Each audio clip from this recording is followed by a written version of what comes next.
மத்தேயு எழுதின சுவிசேஷம் 5ஆம் அதிகாரம் 6ஆம் வசனத்தில், நீதியின் மேல் பசி தாகம் உள்ளவர்கள் பாக்கியவான்கள், அவர்கள் திருப்தி அடைவார்கள் என்கிற வசனத்தின் அடிப்படையிலே நீதியை குறித்து நாம் தொடர்ச்சியாக தியானித்து கொண்டு வந்தோம். நீதியின் விளக்கம், நீதியின் முக்கியத்துவம், நீதியின் அவசியம், நீதியின் வகைகளை தியானித்துக் கொண்டு வந்தோம். இயற்கை நீதியை குறித்தும், சமூக நீதியை குறித்தும், தனி மனித நீதியை குறித்தும், தேவ நீதியை குறித்தும் நாம் தியானித்தோம். 119ஆம் சங்கீதம் 137ஆம் வசனம் சொல்கிறது, கர்த்தாவே நீர் நீதிபரர். ஆண்டவர் நீதிபரராய் இருக்கிறார். அவரிடத்தில் அநீதி இல்லை, அவரிடத்தில் பட்சபாதம் இல்லை. அப்படி இருந்தும் சில கேள்விகள் எழும்புகிறது. அந்த கேள்வியுடைய அந்த பதிலை தான் நாம் தொடர்ச்சியாக தியானித்துக் கொண்டு வந்தோம். நோவா காலத்தில் ஆண்டவர் நோவாவை ரட்சித்தார், ஆனால் ஜனங்களை எல்லாம் அழித்து விட்டாரே, இது அநீதி தானே என்கிற ஒரு கேள்வி. அந்த கேள்விக்குரிய பதிலை நாம் கடந்த வாரத்தில் தியானிச்சோம். அல்லேலூயா. அழிவுக்கு காரணம் தேவன் அநீதி செய்ததனால் அல்ல, ஜனங்கள் தங்களுக்கு கிடைத்த வாய்ப்பை பயன்படுத்தாம போனதுனால செத்தாங்க. ஆமென். அதுதான் நம்ம கடந்த வாரத்தில் ஆழமா தியானிச்சோம். கர்த்தர் ஒரு வாய்ப்பை கொடுத்தார். நோவா பல ஆண்டு காலமாய் சுமார் 100 வருடங்களுக்கு மேலாக நோவா பிரசங்கம் பண்ணினான், நீதியை குறித்து பிரசங்கித்தான். 2 பேதுரு 2:5 பார்த்தோம். நீதியை குறித்து பிரசங்கித்தான். ஆனால் நோவாவை அவர்கள் பைத்தியக்காரனாய் எண்ணினார்களே ஒழிய நோவாவுடைய வார்த்தைக்கு செவி கொடுக்கல. தண்ணீர் வந்தபோது தத்தளித்து போனார்கள், எல்லாரும் அழிந்து போனார்கள். ஆனால் தேவனுடைய எச்சரிப்பை கேட்டு பயபக்தி உள்ளவனாகி தன் குடும்பத்தை காப்பாற்ற பேழையை உண்டு பண்ணின நோவாவும் அவன் மனைவியும் 3 பிள்ளைகளும் மருமக்களும் காப்பாற்றப்பட்டார்கள். அல்லேலூயா. தங்களுடைய வாய்ப்பை, தங்களுக்கு ஒரு கிடைத்த வாய்ப்பை பயன்படுத்தாம கீழ்ப்படியாமல் போனவர்கள் எல்லாம் அழிந்தார்கள்.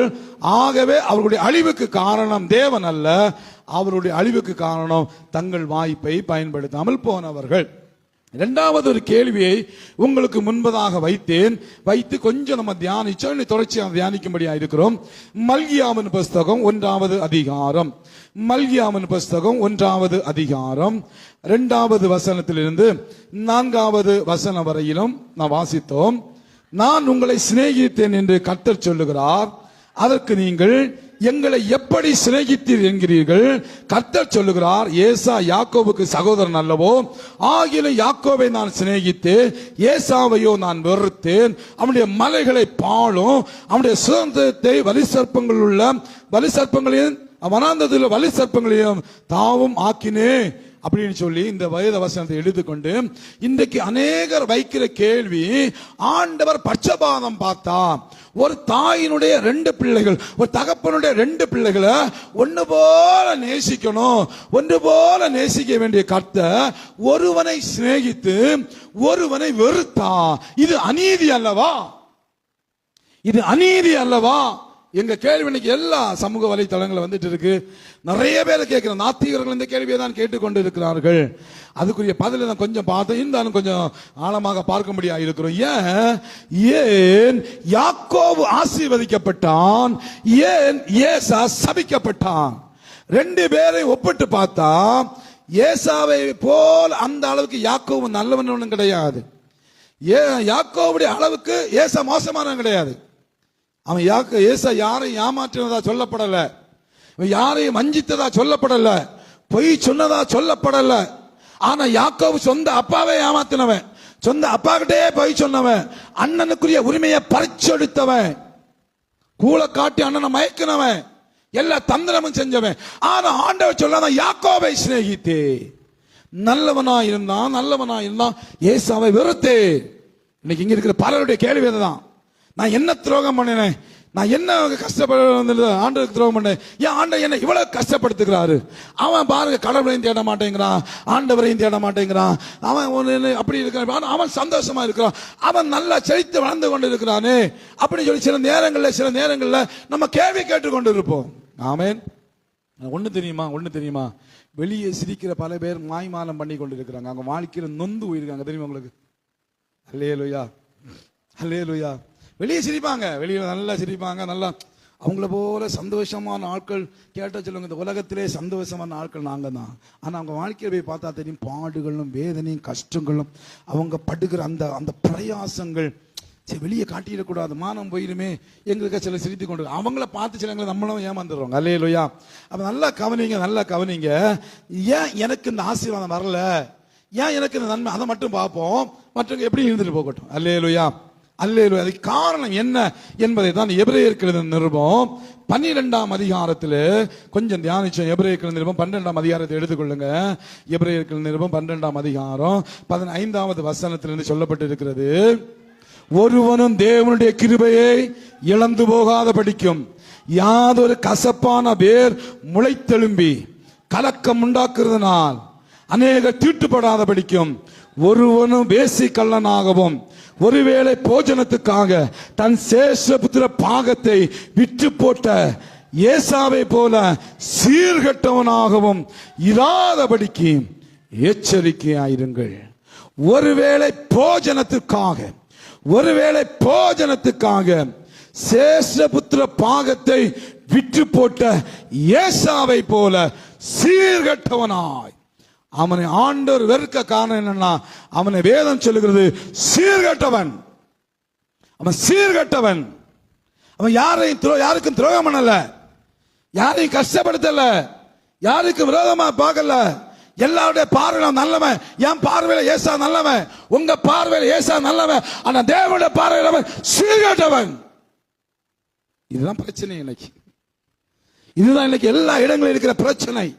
மற்றவருடைய பார்வையில நல்லவர்களாய் தெரிவார்கள், நம்ம பார்வையில நாம் நல்லவர்களாய் தெரிவோம்.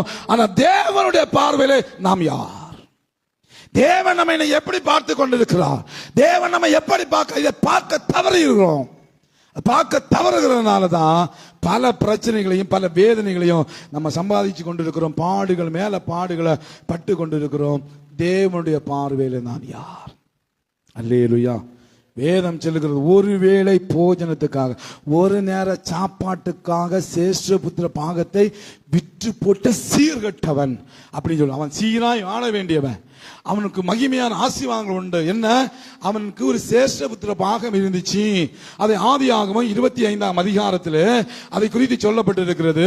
ஆதியாகமம் 25ஆம் அதிகாரத்தில் சொல்லப்பட்டிருக்கிறது. பிள்ளைகள் எல்லாம் பெரியவங்க ஆயிட்டாங்க, சின்ன பிள்ளை இருந்தாங்க, பெரியவங்க ஆயிட்டாங்க. 27ஆம் வசனத்திலிருந்து பார்க்கும்போது இப்ப பெரியவங்க ஆயிட்டாங்க. அந்த நேரத்தில் ஒரு நாள் ஏசா களைச்சி போய் வாரான், வேட்டையாடி களைச்சி போய் வாரான்.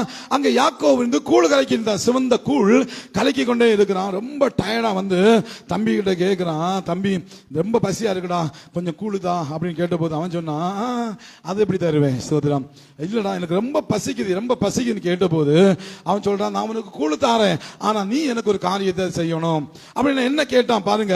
30ஆம் வசனம் சொல்கிறது, அப்படி ஏசா யாக்கோபை நோக்கி, அந்த சிவப்பான கூழிலே நான் சாப்பிட கொஞ்சம் தான் இழைத்திருக்கிறேன் என்றான். அதனாலே அவனுக்கு ஏதோ எங்க பேர் உண்டாயிற்று. அப்பொழுது யாக்கோபு, உன் சேஷ்டபுத்திர பாகத்தை இன்று எனக்கு விற்று போடு, இன்று எனக்கு விற்று போடு சொல்றான். சேஷ்டபுத்திர பாகத்தை தான் எனக்கு விற்று போடு, சும்மா தான் விற்று போடு, கூழத்தானே நீ அதுக்கு என்னது சேஷ்டபுத்திர பாகத்தை தான். நான் சொன்னேன், சேஷ்டபுத்திர பாகம் என்பது கர்த்தருடைய பங்கு. அல்லேலூயா, அல்லேலூயா. சேஷ்டபுத்திர பாகம் என்பது கர்த்தருடைய பங்கு, முதல் தலைமகன் உரிமை. அது அந்த தலைமகன் உரிமையை, கர்த்தர் கொடுத்த ஆசீர்வாதத்தை, கர்த்தர் கொடுத்த அந்த சாக்கியத்தை, கர்த்தர் கொடுத்த உரிமையை கூழுக்காக ஏசா தன் சகோதரனாகிய யாக்கோபுக்கு விற்று போட்டான். அவன் விற்று போட்டது வெறும் உரிமை அல்ல, அவன் விற்று போட்டது தேவனாகிய கர்த்தரை. ஹலோ, அவன் விற்று போட்டது தேவனாகிய கர்த்தரை. அதனால்தான் வேதம் சொல்லுகிறது, அவன் சீர்கட்டவன். வாழ்க்கையில நல்லவனா இருக்கிறான், நீ வாழ்க்கையில நீதிமானா போல காட்சி அளிக்கலாம், ஆனா கர்த்தர் உங்க கூட இல்லைன்னா, தேவன் உங்க கூட இல்லைன்னா, உங்களுக்கு வேதம் வைக்கிற பேர் சீர்கட்டவன். ஆமென், அல்லேலூயா. நம்மளை போட்டலாம், அப்படியே போகட்டு போனோம், ஓ மேஜர் ராஜேஷ், ஓ இல்ல, தேவனுடைய பார்வையெல்லாம் எப்படி இருக்கு அதான் முக்கியம். தேவனுடைய பார்வையெல்லாம் எப்படி இருக்குது? ஆமென். இந்த கருமையான தேவனுடைய பிள்ளைகளை அங்க பாருங்க, அந்த வசனம் ஒரு காரியத்தை வெளிப்படுத்துகிறது. 32ஆம் வசனம் சொல்லுகிறது, அதுக்கு ஏசா, இதோ நான் சாக போகிறேனே, இந்த சேஷ்டபுத்திர பாகம் எனக்கு என்னத்துக்கு? ஒரு நேரம் கஞ்சி குடிக்காம இந்த செத்துருவானா? ஒரு நேரம் சாப்பாடு கிடைக்காம இந்த செத்துருவானா மனுஷன்? பாருங்க, அவன் சொல்ற வார்த்தையை கேளுங்க. நானே சாக போகிறேன். ஒரு நேரம் குடிக்காம இருக்கான். நானே சாக போகிறேன், இந்த சேஷபுத்திர பாகம் என்னத்திற்கு அப்படின்னா, இந்த தலைமகன் உரிமை என்னத்திற்கு, இந்த ஆசீர்வாதம் என்னத்துக்கு, இந்த நன்மை என்னத்துக்கு, இந்த தேவன் என்னத்துக்கு. Glory to God. Hallelujah. பாத்தீங்களா? இப்போ ஓரளவு புரியுதுன்னு நினைக்கிறேன். கூழுக்காக கர்த்தரை விட்டவன் இன்னைக்கு வேலைக்காக கர்த்தரை விடுகிறவங்க உண்டு, திருமணத்துக்காக கர்த்தரை விடுகிறவங்க உண்டு, ஆசைக்காக ஐஸ்வர்யத்துக்காக கர்த்தரை விடுகிறவங்க உண்டு. யோசிங்க யோசிங்க யோசிங்க. எங்கேயாவது கர்த்தரை வித்து இருக்கிறீங்களா? எங்கேயாவது கர்த்தரை வித்து இருக்கிறீங்களா? கொஞ்சம் யோசிக்கணும் நம்ம எல்லாம். அல்லேலூயா. யார்கிட்டயாவது கர்த்தரை வித்து இருக்கிறீங்களா? படிக்கிற இடத்துல கர்த்தரை வித்து இருக்கிறீங்களா? வேலை பார்க்கிற இடத்துல கர்த்தரை விட்டு இருக்கிறீங்களா? ஏதோ ஒரு சூழ்நிலை எங்கேயோ ஒரு இடத்துக்கு தேவனை விட்டு போடுகிற அனுபவம் நமக்கு சில நேரங்களில் வருகிறது. அல்லேலூயா, அல்லேலூயா. அந்த சேஷபுத்திர பாகத்தின் மகிமையை, அந்த சேஷபுத்திர பாகத்தின் நன்மையை, அந்த உரிமையை, அந்த ஆசீர்வாதத்தை ஏச அறியாம போனா காட்டிலும் அதை உணராம போனா, அது வேற முதற்பலன் என்று நினைச்சா, அது தேவனுடைய பங்கு என்பது அவனுக்கு தெரியாம போய்விட்டது. ஆகவே அறியாமல் அவனை ஆண்டவரை விட்டு போட்டான், காரியத்தை விட்டு போட்டான். இப்போ ஆண்டவர் சொல்லுகிறாரு, என்னை விட்டு போட்ட ஏசா எனக்கு வேண்டாம், என்னை வாங்கி கொண்ட யாக்கோபு எனக்கு போகுதும். ஆகவே நான் யாக்கோபை சிநேகித்து ஏசாவை வெறுத்தேன். நல்ல கரங்களை தட்டி, நல்ல கரங்களை தட்டி ஹல்லேலூயா. அதுதான் கிருபை, அதுதான் கிருபை. நான் நினைத்ததில் உயர்த்தி வைத்தது, அதுதான் கிருபை, அதுதான் கிருபை. பாடலானது அவர்தான் கிருபை, அவரே கிருபை. என் இயேசு எந்த கிருபையானாரே, அவர்தான் கிருபை. என் இயேசு எந்த கிருபையானாரே. அல்லேலூயா. யாக்கோவுக்கு இந்த தலைமகன் உரிமை வருவதற்கு வாய்ப்பே இல்லை. ஆனா அந்த தலைமகன் உரிமை, அந்த ஆண்டோடைய ஆசீர்வாதத்தை அவன் பிடித்து கொண்டான். வேதம் சொல்லுகிறது, இதுதான் கிருபை. ஆமென். அல்லேலூயா. தனக்கு கிடைத்த ஆசீர்வாதத்தை மதிக்க தெரியாம, தனக்கு கிடைத்த வாழ்க்கை துணையை மதிக்க தெரியாம, தனக்கு கிடைச்ச வேலையை மதிக்க தெரியாம, தனக்கு கிடைச்ச பிள்ளைகளை, தனக்கு கிடைச்ச பெற்றோரை மதிக்க தெரியாம, அதை உணர தெரியாம அப்படியே விட்டு விட்டு விட்டு விட்டு விட்டு விட்டு போகிறவர்கள் ஒரு நாள் தேவனால் வெறுக்கப்படுவார்கள். ஆமென். கவனிக்கிறீங்கன்னு நினைக்கிறேன். எனக்கு அருமையான இன்னைக்கு இருக்கிற பெரிய பிரச்சனை அதுதான். இன்னைக்கு பெரிய பிரச்சனை அது. ஆண்டவர் கூட நன்மை நம்ம உணர மாட்டேங்கிறோம். கர்த்தர் கூட நல்ல புருஷன் இன்னைக்கு மனைவி வரட்டு கேட்டு பாருங்க, விளங்காத்தவனுக்கு ஒருத்தன் வந்து வாச்சான். எல்லா மனைவி அப்படி சொல்றாங்க. ஒருத்தர் சொன்னார், நான் சாமியாரா போக போறேன். அல்லேலூயா. வாழ்க்கையும் வேண்டாம், ஒண்ணும் வேண்டாம், நான் சீக்கிரம் என்ன போக போறேன், நான் சாமியாரா போறேன். ஏன் சொல்றேன்? அல்லேலூயா. அல்ல கிடைச்ச வாழ்க்கையை எனக்கு மதிக்க தெரியல. கிடைச்ச வாழ்க்கை, தேவன் தந்த வாழ்க்கையை நம்ம உணர மாட்டேங்கிறோம். நமக்கு கிடைச்ச வாய்ப்புகளை உணர மாட்டேங்கிறோம். நமக்கு திரும்ப ஒரு சந்தர்ப்பமாக்கும் நமக்கு இருக்கிறது. கொரோனாவோட எல்லாரும் சாக வேண்டிய ஆட்களாக நம்ம எல்லாம். ஆனா திரும்ப ஒரு வாய்ப்பை ஆண்டு தந்து, திரும்ப ஒரு வாய்ப்பை ஏற்படுத்தி தந்து இன்னைக்கு இந்த ஆலயத்தில் இந்த பிரசங்கத்தை கேட்க வச்சிருக்கிறாரு. ஆண்டவரை மட்டும் விட்டுறாதீங்க. ஆமென். உணருங்க, நம்ம வாழ்க்கையை உணருங்க, நம்முடைய சூழ்நிலையை உணருங்க, நம்முடைய காரியங்களை உணருங்க. இன்னைக்கு எதுக்கு எடுத்தாலும் வாழ்க்கை பற்றி எதுக்கு எடுத்தாலும் டிவோர்ஸ், எதுக்கு எடுத்தாலும் ஆடி, எதுக்கு தாடி, எதுக்கு எடுத்தாலும் பிரச்சனை தான் சம்பாதிச்சிட்டு இருக்கிறான். அந்த வாழ்க்கை, அந்த ஆசீர்வாதம், நன்மை, எனக்கு தெய்வம் தந்த கிருபை, எனக்கு தெய்வம் தந்த ஆசீர்வாதம் எங்க? இன்னைக்கு நிறைய பேர் தந்ததை உணராமல் இருக்கிறாங்க. ஓசியாவின் புஸ்தகம் 4வது அதிகாரம், ஓசியாவின் புஸ்தகம் 4வது அதிகாரத்தில் நீங்க வரும்பொழுது அங்கே சொல்லப்பட்டிருக்கிறது, அதனுடைய 6வது வசனம். ஓசியா 4:6.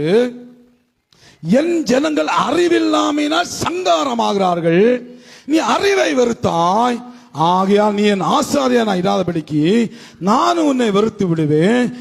நீ உன் தேவனுடைய வேதத்தை மறந்தாய், ஆகையால் நான் உன் பிள்ளைகளை மறந்து விடுவேன். எவ்வளவு மோசமான ஒரு வார்த்தை இல்ல? ஆண்டவர் சொல்ற, நான் மறந்துடுவேன், நான் வெறுத்துடுவேன், உனக்கு கிடைத்த காரியத்தை அதை பற்றி பிடித்துக் கொள்ளவில்லை என்று சொன்னா, உனக்கு நான் தந்த ஆசீர்வாதத்தை நீ சரியா உணர்ந்து பிடித்துக் கொள்ளவில்லை என்று சொன்னா, நான் உனக்கு தந்தவர்களை நீ அசட்டை பண்ணினா என்று சொன்னா, நீ என்ன அசட்டை பண்ணுகிறாய்? நான் உன்னை வெறுத்து விடுவேன். நீ வேதத்தை மறந்தா நான் உன் பிள்ளைகளை மறப்பேன் ஆண்டு சொல்றார். எவ்வளவு கஷ்டமான வார்த்தைகள் இல்ல. தேவனை விடுவது ஆபத்தான ஒன்று, பெரிய ஆபத்தான ஒன்று. அக்கினி குகைக்குள்ள போய் மாட்டுவதை போன்ற ஆபத்தான ஒன்று. தேவனை மட்டும் விட்டுறாங்க. எதற்காகவும், எவனுக்காகவும், எவளுக்காகவும், எதற்காகவும் கர்த்தரை மட்டும் விட்டுறாதீங்க. எதை இழந்தாலும் இந்த உலகத்தை நம்ம மீட்டுக் கொள்ளலாம். கர்த்தரை இழந்துட்டீங்களா ரொம்ப கஷ்டம். கர்த்தரை ஒரு நாள் விடக்கூடாது. ஏன் தெரியுமா?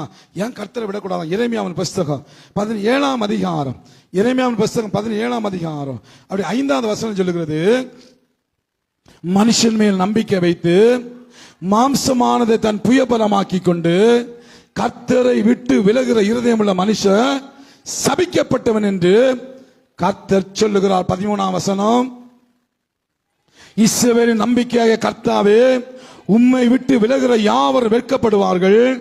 அவர்கள் ஜீவனுள்ள தண்ணீர் ஊற்றாகிய கர்த்தரை விட்டு விலகி போனபடினா உம்மை விட்டு அகன்று போகிறவர்களுடைய பெயர் புழுதியிலே எழுதப்படும். எரேமியா மூலமா கர்த்தர் காரியத்தை சொல்லுகிறார். எந்த ஒரு மனுஷன் கர்த்தரை விட்டு விலகி போகிறானோ, எந்த ஒரு மனுஷன் ஆண்டரை விட்டு விடுகிறாளோ, அவர்கள் சபிக்கப்பட்டவர்களாய் மாறி போவாங்களாம். உங்களுக்கு யாரும் மந்திரவாதம் பண்ணண்டாம், உங்களுக்கு யாரும் செய்வன வைக்கண்டாம், உங்களுக்கு ஒருத்தர் ஒண்ணும் செய்யலாம், நம்மளே நாசமா போயிடுவோம் கர்த்தரை விட்டா. ஆமென். அப்ப பிசாசுடைய தந்திரம் என்ன தெரியுமா? எப்படியாவது நம்மளை அவரை விட்டு விலகணும். அப்பதான் நம்ம சாபமா போக முடியும். நம்ம ஆண்டவரோட ஐக்கியமா இருக்க வரையும் ஒருவன் நம்மளை ஒண்ணும் செய்ய முடியாது. நம்ம ஆண்டவரோட ஐக்கியமா இருக்கும்படி நம்ம வளர்ந்துட்டே இருப்போம். ஆண்டவரோட ஐக்கியமா இருக்கும்போது நம்ம சாப்பா போயிட்டே இருப்போம், பலன் அடைஞ்சிட்டு இருப்போம். அப்படிப்பட்ட நம்ம வீழ்த்தணும்னா ஒரே வழி, கர்த்தரை விட்டு கொஞ்சம் கொஞ்சமா நம்மளை விலக்கணும். அது ஒரே நாள் வர்றதில்லை, நான் பிற்பாடு சொல்றேன். முதலாவது ஒரு மனுஷன் கர்த்தரை விட்டு விலகி போனானா அவன் சபிக்கப்பட்டவனா மாறுவான். 2வது சொல்லப்பட்டிருக்கிறது, கர்த்தரை விட்டு விலகி போகிற வெட்கப்படுவார்கள். அங்க வாழ்க்கை தலை குனிஞ்சு போயிடும். எங்கேயா தலை குனிஞ்சு தான் இருப்பாங்க. நாங்கள் ஒரு வள்ளியூர்ல ஒரு பகுதியில் ஊழியம் செய்து கொண்டிருந்தோம். ஒரு பெரிய ஊர் இருக்கிறது. அந்த ஊர்ல இருக்கிற ஒரு நம்ம சபை ஒரு காலத்துல பெரிய சபையா இருந்துச்சு. அப்புறமா சின்ன போய் அப்படியே உடஞ்சி போய் சின்ன சபையா இருந்து நாங்க போகும்போது ஒரு 5 குடும்பம் தான் இருந்துச்சு அந்த ஊர்ல.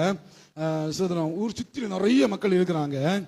அந்த கிராமத்துக்குள்ளால போனா எல்லாரும் ஐயா ஸ்தோத்திரம் சொல்லுவாங்க. அந்த 2-3 தெரு நிறைய தெரு இருக்கு. அந்த தெருக்குள்ளால போனாலே ஐயா ஸ்தோத்திரம் சொல்லுவாங்க. எல்லாருமே வேற்று மதத்தை சார்ந்தவர்கள். எனக்கு பயங்கர சந்தோஷம். எப்பா அந்த மக்கள் எல்லாம் எவ்வளவு மரியாதை வச்சிருக்காங்க நம்ம மேல. அப்போ ஒரு நாள் கூப்பிட்டு கேட்டு, ஏமா சோத்திரம், நீங்க இப்படி ஐயாவுக்கு சோத்திரம் சொல்லுவீங்க, ஆண்டவருக்கு சோத்திரம் சொல்லலாம் இல்ல, வரலாமா? ஐயா எங்க ஊர்ல நான் சண்டே ஸ்கூல் டீச்சர். யாரு? எங்க ஊர்ல நான் சண்டே ஸ்கூல் டீச்சர். தெரியுமா? எந்த ஊருன்னு சொன்னேன். கேட்டேன். அவங்க ஒரு 4-5 ஊர்களை சொன்னாங்க. இந்த கன்னியாகுமரி டிவிஷன், அழகியபாண்டி டிவிஷன் உள்ள சில பெரிய ஊர்கள் எல்லாம் சொன்னாங்க. சொல்லிவிட்டு அவங்க சொன்ன காரியம் என்ன தெரியுமா? நான் இந்துவில் வந்து வாக்கப்பட்டுட்டேன், இப்ப அங்கேயே போயிட்டேன் ஐயா, அங்கேயே போயிட்டேன். அங்க இருக்கிறதுல அந்த தெருவில் அந்த ஊர்ல இருக்கிறதுல சுமார் 50க்கு மேற்பட்ட பெண்கள் எல்லாருமே லுத்ரன் ரட்சணிய சேனை சபையை சார்ந்தவர்கள். நான் அழுதுட்டேன். அந்த 50 பெண்களுடைய குடும்பம் எங்க தான் போக போகுது? எங்க போகுது? திருமண பந்தத்துக்குள்ள போய் கர்த்தரை விட்டு அந்த குடும்பங்களை பார்த்தீங்கன்னா ஒரு குடும்பம் கூட உருப்படலை. அந்த தெருவுக்குள்ள நீங்க போங்க, அந்த பேரை நான் சொல்ல முடியாது, லைவ்ல போறதால பேரை சொல்ல முடியாது. நம்ம கேளுங்க, அங்க போய் பாருங்க, ஒரு குடும்பம் கூட உருப்படலை. எல்லாம் கடனிலும் வியாதியிலும் இழுத்துட்டு கிடக்குற 2 வீட்டுக்கு கூப்பிடுவாங்க. நான் சில நேரங்களில் போவேன், எப்படியாவது சர்ச்சைக்கு கொண்டு வரலாம். நானா கர்த்தருடைய கிருபையால சில குடும்பங்கள் வந்துச்சு. பலர் அப்படியே குடும்பமாக ரசிச்சு வராங்க, பலர் வரல. அதில் ஒரு அம்மா ரொம்ப வயசான அம்மா, அப்போ அவங்களுக்கு ஒரு 70-80 வயசு இருக்கும். அவங்க சொல்றாங்க, ஐயா நான் தாய் அந்த ஊரில் முதல்ல வந்தேன். அப்படி நான் தாய் அந்த ஊரில் மீதி எல்லாரோட நான் தான் கொண்டு வந்தேன். நான் நாசமா போனவள ஒன்னால தானே இத்தனை ஆத்மா நரகத்து போகுது. அப்படின்னு மனசு நினைச்சு சொல்லல, எப்ப கொண்டு போடுவோம். நான் நினைச்சுக்கிட்டேன், நாசமா போனவளே, உன் நிமித்தம் தானே, உன் நிமித்தம் தானே இத்தனை சண்டே ஸ்கூல் டீச்சர்ஸ், இத்தனை தேவ பிள்ளைகள், கர்த்தருடைய சமூகத்தில் இந்த கர்த்தருடைய பிள்ளைகள் இன்னைக்கு பின்வாங்கி போயிருக்கிறாங்களே. அந்த அம்மா நாங்க இருக்கும்போது மறிச்சாங்க, சாகாம செத்தாங்க. முடிவு நல்ல முடிவு கிடையாது. அந்த அம்மா சாகும்போது நாங்க இருக்கிறேன், என் கையை பிடிச்சு கதறினாங்க. அல்லேலூயா. நிம்மதி இல்லாம சாகுறேன் ஐயா, நிம்மதி இல்லாம சாகுறேன் ஐயா. ஏன் சொல்றேன் தெரியுமா? கர்த்தரை விட்டு விலகுடைய பேர் புழுதியில் எழுதப்படும். ஒரு மனுஷன் ஒரு மனுஷி கர்த்தரை விட்டு விலகி போகிறாங்கன்னா அவங்க பேர் புழுதியில் எழுதப்படும். அவங்க வெட்கப்படுவாங்க, அவங்க சபிக்கப்பட்டவர்களாய் மாறி போவாங்க. அதோடு வேதகம் முடித்துக் கொள்ளல. ஏசாயாவின் புஸ்தகம் 1ஆம் அதிகாரம், ஏசாயாவின் புஸ்தகம் 1வது அதிகாரம் 28வது வசனம் சொல்லுகிறது. ஏசாயா 1ஆம் அதிகாரம் 28ஆம் வசனம் சொல்லுகிறது, துரோகிகளும் பாவிகளுமோ ஏகமாய் நொறுங்கொண்டு போவார்கள், கர்த்தரை விட்டு விலகுகிறவர்கள் நிர்மூலமாவார்கள். அவன் ஒண்ணு இல்லாம போவான். சகரியாவின் புஸ்தகம் 1ஆம் அதிகாரம், சகரியாவின் புஸ்தகம் 1வது அதிகாரம் எடுத்துக்கொள்ளுங்க. சகரியாவின் புஸ்தகம் 1வது அதிகாரம் அதனுடைய ஸ்தோத்திரம் 6வது வசனத்துக்கு நேராய் வரும்பொழுது அங்கே ஒரு காரியத்தை ஆண்டவரை கர்த்தர் வெளிப்படுத்துகிறார். சகரியா 1:6.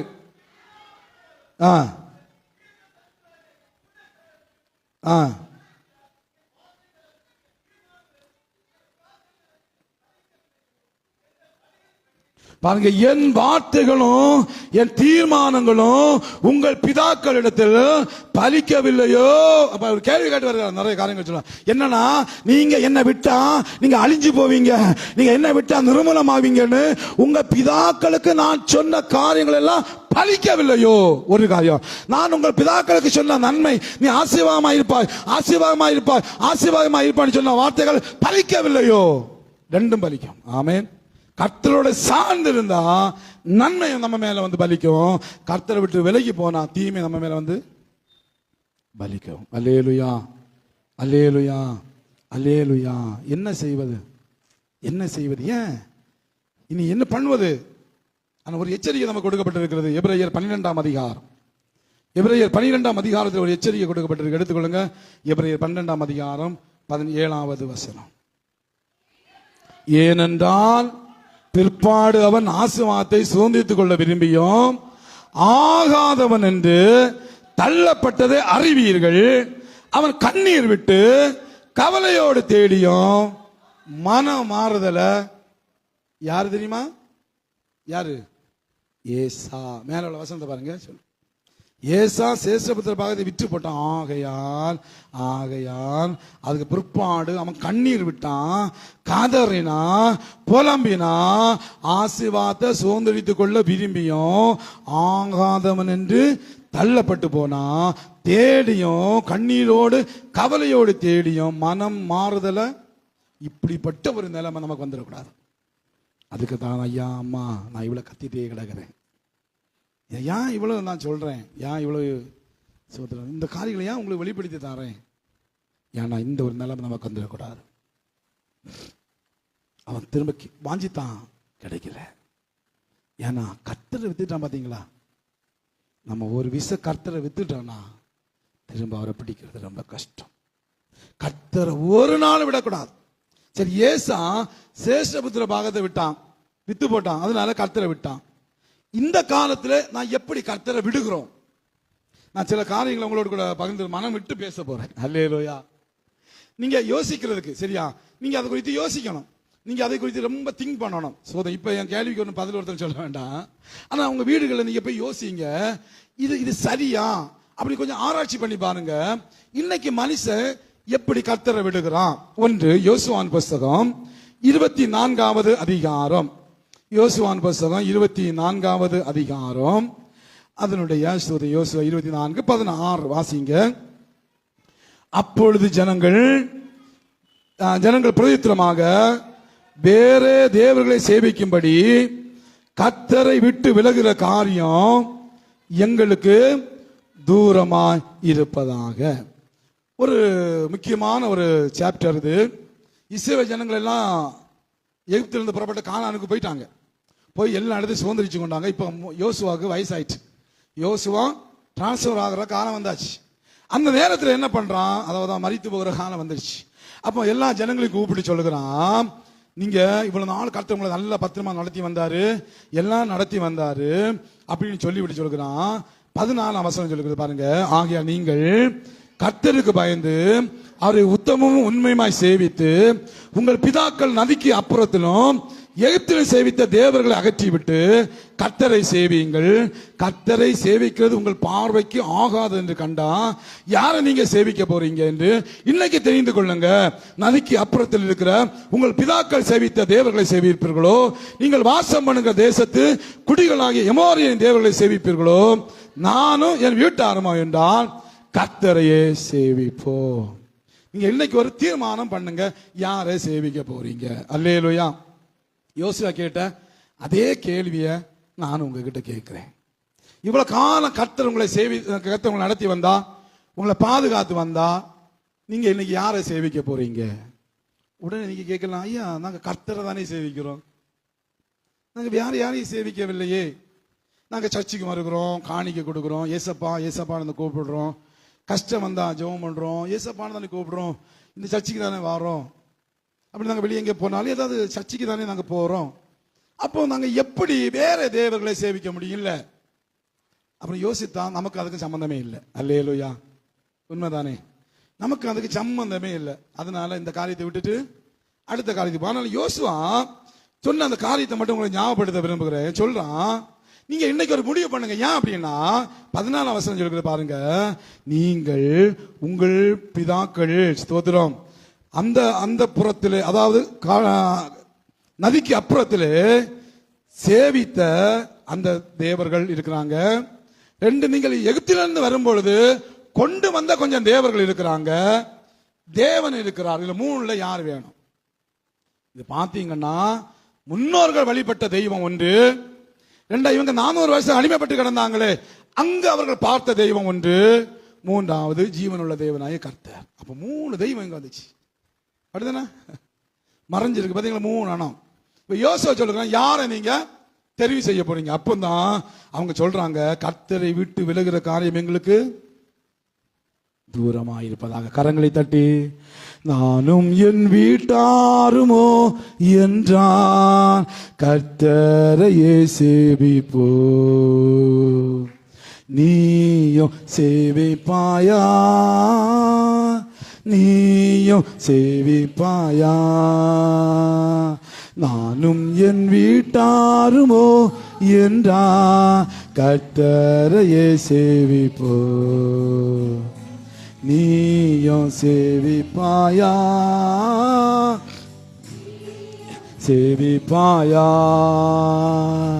கர்த்தரையே சேவிப்பது ஆகாததென்று கண்டாம், கர்த்தரையே சேவிப்பது ஆகாததென்று கண்டாம், யாரை நீ சேவிப்பா என்பதை இன்றே தீர்மானம் செய்வார், யாரை நீ சேவிப்பா என்பதை இன்று தீர்மானம் செய்வார், நானும் என் வீட்டாருமோ என்றா, கர்த்தரையே சேவிப்போ,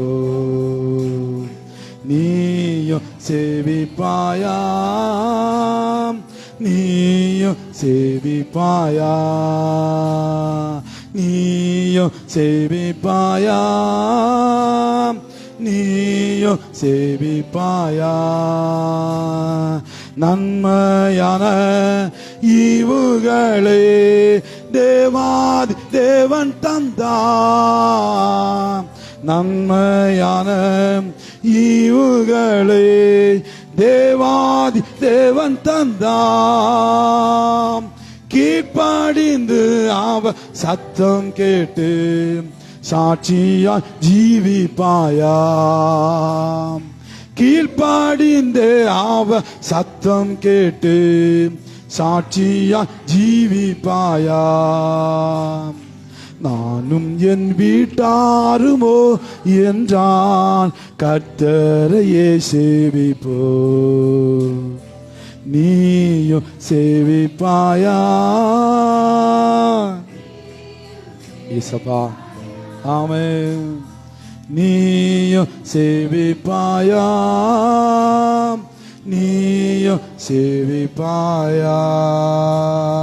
அல்லேலூயா, அல்லேலூயா. ஜனங்கள் எல்லாம் சொன்னாங்க, நாங்க கர்த்தரை அல்லாமல் வேறு ஒருவரையுமே சேவிக்க மாட்டோம். நான் உங்ககிட்ட ஒரு கேள்வி கேட்கட்டுமா?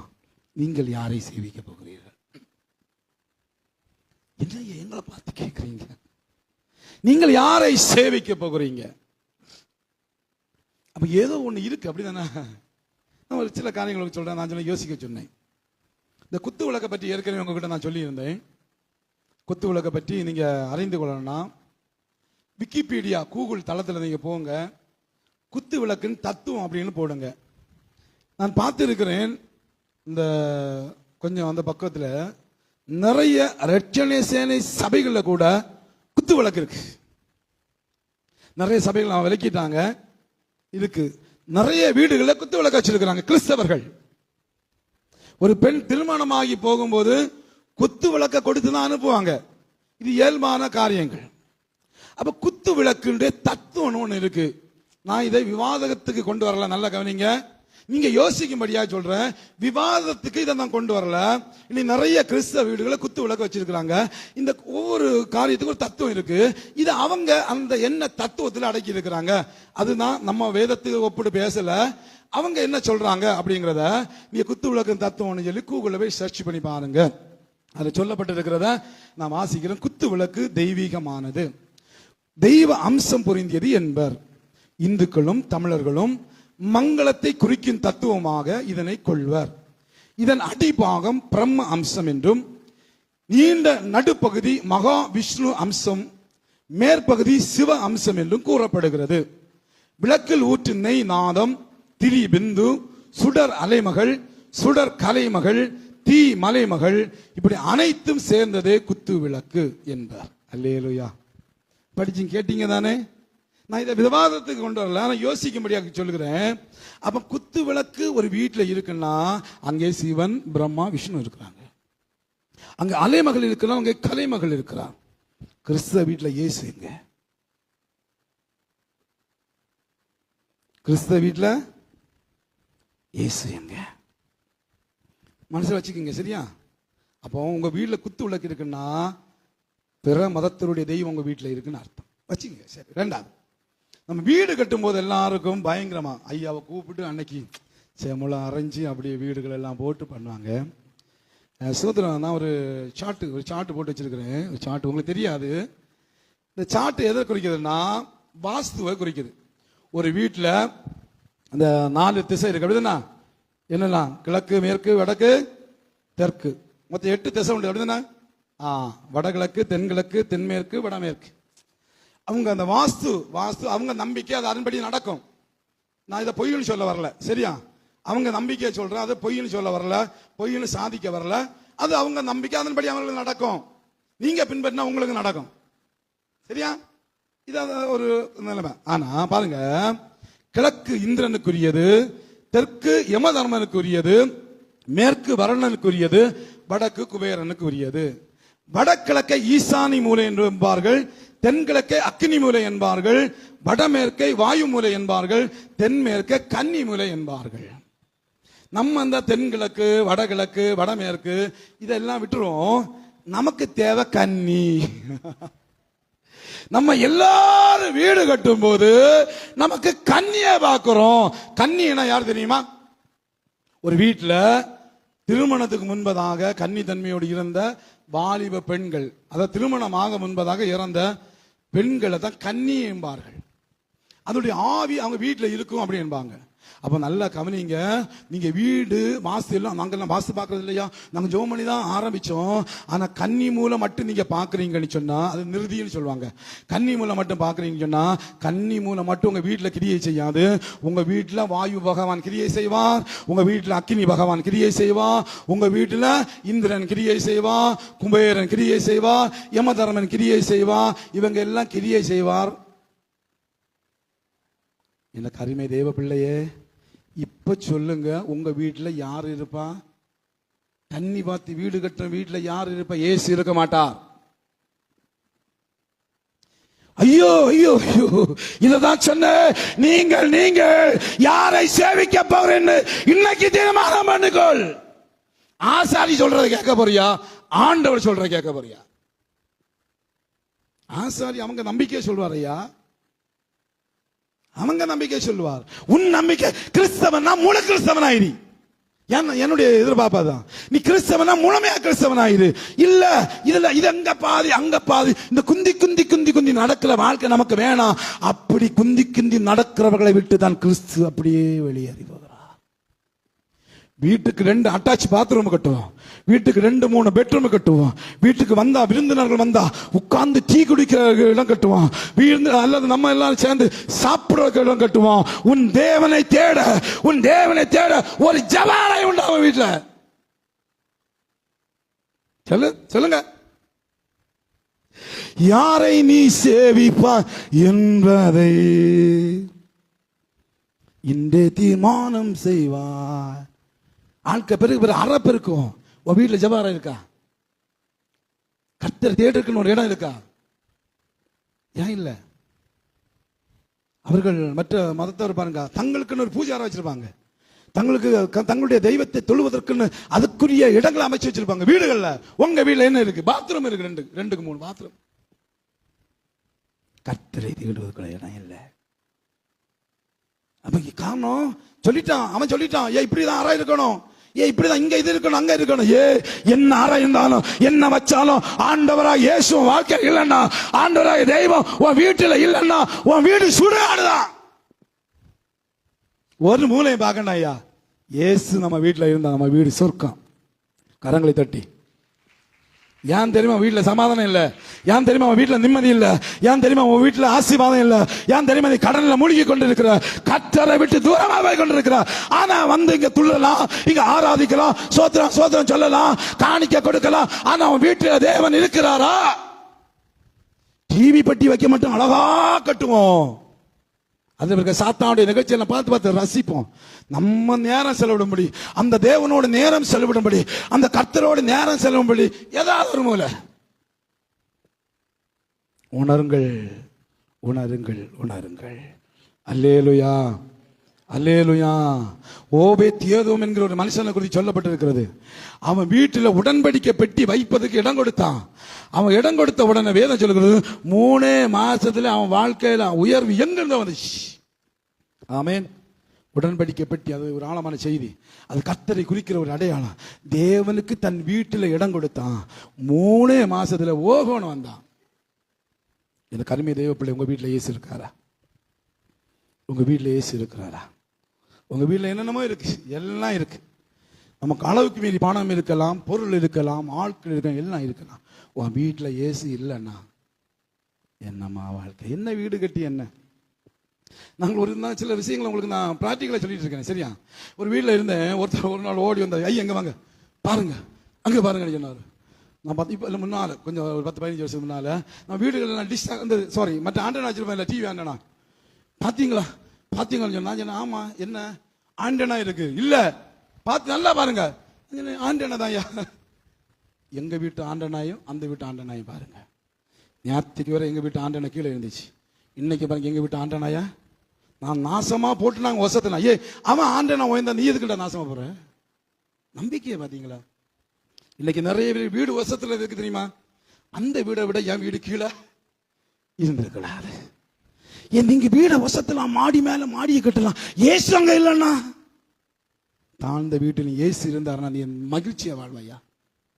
ஆமே. நம்ம நம்பிக்கைலாம் சொல்றேன், நம்ம நம்பிக்கை அது உலகத்தில் நம்பிக்கை, அது உலகத்தில் நம்பிக்கை. இந்த மனுஷன் என்ன செஞ்சா தெரியுமா?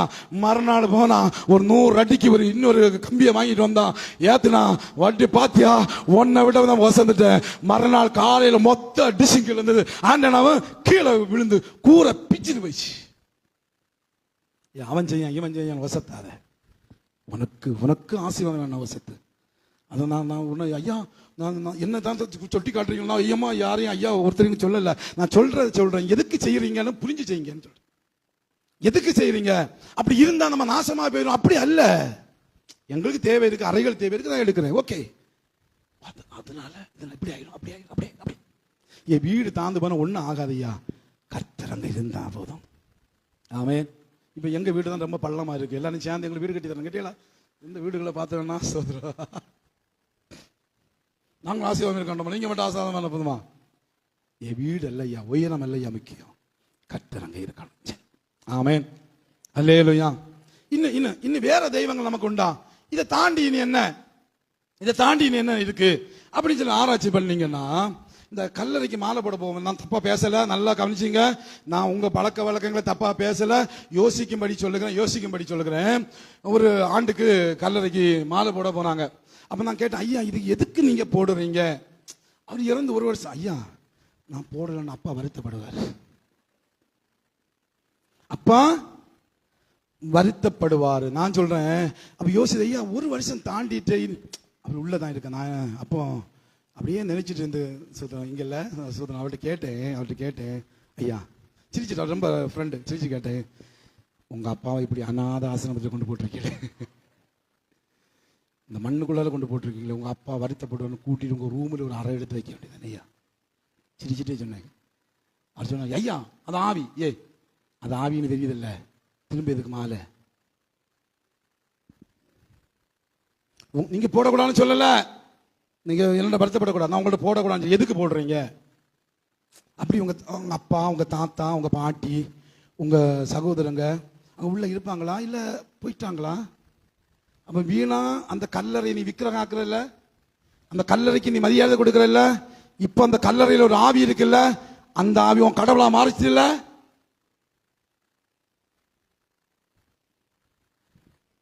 யாரை நீ சேவிப்பாய் என்பதை இன்றே தீர்மானம் செய்வான், நானும் என் வீட்டாருமோ என்றால் கர்த்தரையே சேவிப்போ. நீயும் சேவிப்பாயா, நீயும் சேவிப்பாயா, நீயும் சேவிப்பாயா?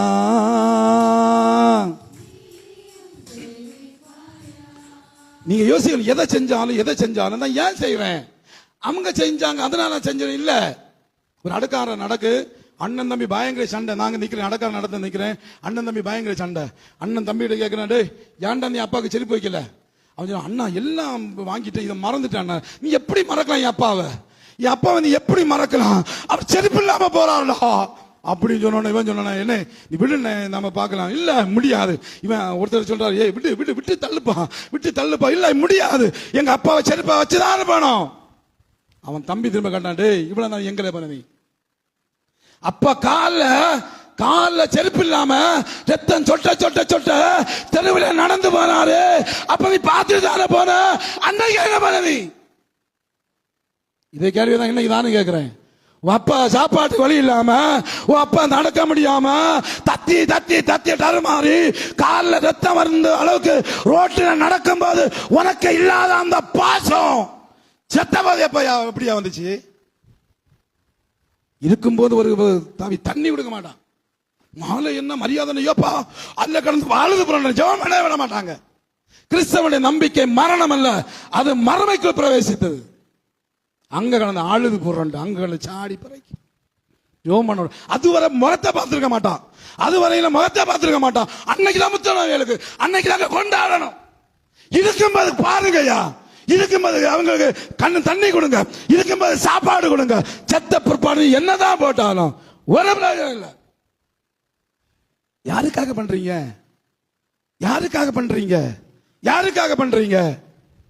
செத்தவங்க அது பணம். பணத்துக்கு மாற மரியாதை போட்டு என்னையா புண்ணியம்? இப்ப பாருங்க யாரை சேவிக்கிறீங்க. நீங்க செய்யறவங்க செய்யுங்க. இங்க ஐயா எங்க கல்லறைக்கு மாலை பண்ணா வருவேன், நான் வரமாட்டேன்னு சொல்லல. எதுக்கு செய்யறீங்க? மரித்து போனவர்களை நினைவு கூறுங்க. உங்க அப்பாவுக்கு ஒரு மாலை போடுறீங்க, அந்த மாலை போடுற அந்த பணத்தை கொண்டு ஒரு 10 ஏழைகளுக்கு 10 ஒரு ஆள் ஒரு சாப்பாடு வழியில் ஒருத்தனை கண்டுபிடிச்சு, எங்கே போய் கண்டுபிடிச்சு ஒரு நேரம் சாப்பாடை வாங்கி கொடுத்து பாரு. அவன் ஜெபம் பண்ணுவாயா, அவன் அவன் அந்த சாப்பிட்டு திருப்தி அடையும் போது அந்த ஆசீர்வாதம் சொல்லி எங்கள் அப்பாவுடைய நினைவு அவனுக்கு தாரேன், உங்களை அப்பாவை பார்த்து தாரேன்னு சொல்லி பாருங்க. உங்க அப்பாவுடைய பேர் நிலைக்கும். வாடி போற மாலையை ஒரு 10 ரூபா மாலையும் போட்டுட்டு நம்ம காட்டுற காட்டு, அதுல அவங்களுக்கு வெளிச்சம், ராத்திரி வெளிச்சம் பத்திய மெழுகுவர்த்தி இல்லை. நம்ம எதுக்கு தான் செய்யறோம்? எனக்கு புரியல. எதுக்கு மெழுகுவர்த்தி வைக்கிறோம்? எதுக்கு? சில இடத்துல பத்தி வச்சிருவாங்க. எதுக்கு? இல்லை எதுக்கு? ஏன் அப்படின்னா, முற்காலத்தில் கரண்ட் இல்லாத காலத்தில் மரித்து போன ரூம்ல வைக்கும் போது இந்த ஸ்மெல் அடிக்கிறதுனால அதுக்காக தான் பத்தி வச்சாங்க. ரெண்டாவது அங்க இருட்டு, கரண்ட் ஒன்றும் கிடையாது, அதுக்கு தான் விளக்கு வச்சாங்க. இப்ப விளக்கு மாறி மாறி அது மெழுகுவர்த்தி ஆச்சு. இப்ப அது கல்லறை தோட்டத்தில் போய் அதை வச்சாதான் ஒரு ஆனந்தம். உயிரோடு இருக்கும் தாய் தகப்பன் நல்ல கவனிங்க. செத்து போன பிறகு பண்ணி ஒரு பிரயோஜனம் இல்லை. சோத்திரம். அவங்களுக்கு அப்பாவுக்கு துணி எடுத்து கொடுக்கறது என்ன? அன்னைக்கு செத்த அன்னைக்கு தான் புதிய ட்ரெஸ். அவர் 10 வருஷமா பழைய கிழிஞ்ச ட்ரெஸ்ஸையும் போட்டு எடுத்துருப்பாரியா. உள்ள போட துணி இல்லாம கிழிஞ்சி போய், சட்டை கிழிஞ்சு போய் அழுக்கா ஊர்லாம் சுத்தும் போது கண்டவெல்லாம் பார்த்து சிரிக்க ஒரு காலத்து ஊர்ல சுத்துவாரு. அவர் மரிச்ச மட்டும் அன்னைக்கு எப்போ புதிய துணி, புதிய செருப்பு, புதிய தலைப்பாக, புதிய எல்லாம் அன்னைக்கு தான் புதுசு. உன் அப்பா புதிய ட்ரெஸ்ஸை வாங்குறதுக்கு சாகணுமா ஐயா? உன் அம்மா புதிய ட்ரெஸ் வாங்க சாகணுமா? உன் புருஷன் உங்ககிட்ட ஒரு முத்தத்தை வாங்க சாகணுமா? உயிரோடு இருக்கும்போது கணிக்க மாட்டீங்களா? செத்த போறது, அழுது புரண்டு பாடுபட்டு என்ன போயிட்டாங்கல்ல அவங்க. ஒவ்வொரு தாய் தகப்பன் இப்ப கிறிஸ்துமஸ் வருது, உங்களை அப்பா அம்மா உயிரோடு இருக்கிறாங்களா? போங்க ஒரு ட்ரெஸ் எடுத்து கொடு.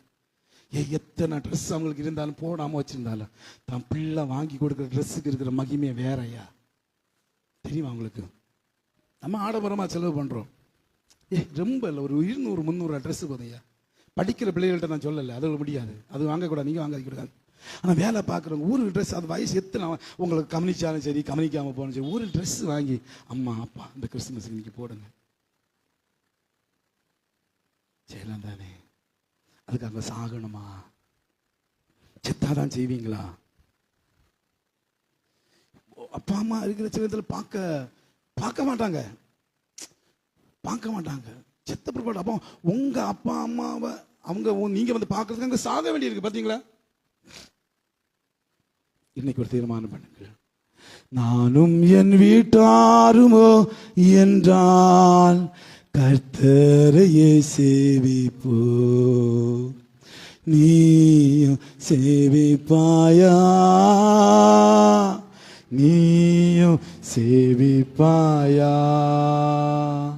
நீயும் அப்படியே எளிமை நின்று நீயும் சேவிப்பாயா? கர்த்தரையே சேவிப்பது ஆகாததென்று கண்டா. கர்த்தரையே சேவிப்பது ஆகாததென்று கண்டா. யாரை நீ சேவிப்பா என்பதை இன்று தீர்மானம் செய்வா. யாரை நீ சேவிப்பா என்பதை இன்று தீர்மானம் செய்வா. நானும் என் வீட்டாருமோ என்றாம் கர்த்தரையே சேவிப்போ. நீயும் சேவிப்பாயா? நீயும் சேவிப்பாயா? நீயும் சேவிப்பாயா? சேவிப்பாயா?